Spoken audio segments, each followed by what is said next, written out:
حضور اقدس صلی اللہ علیہ وسلم کا ارشاد ہے کہ بچے کو شروع میں جب وہ بولنا سیکھنے لگے تو لا الہ الا اللہ یاد کراؤ،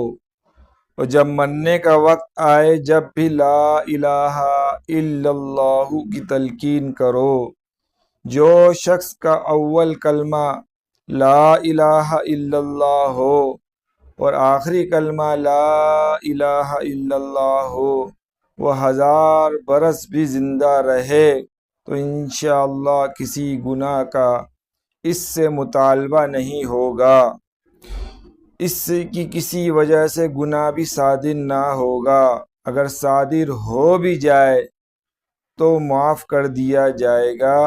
کہ اللہ جل شانہ اپنے فضل سے معاف فرما دیں گے۔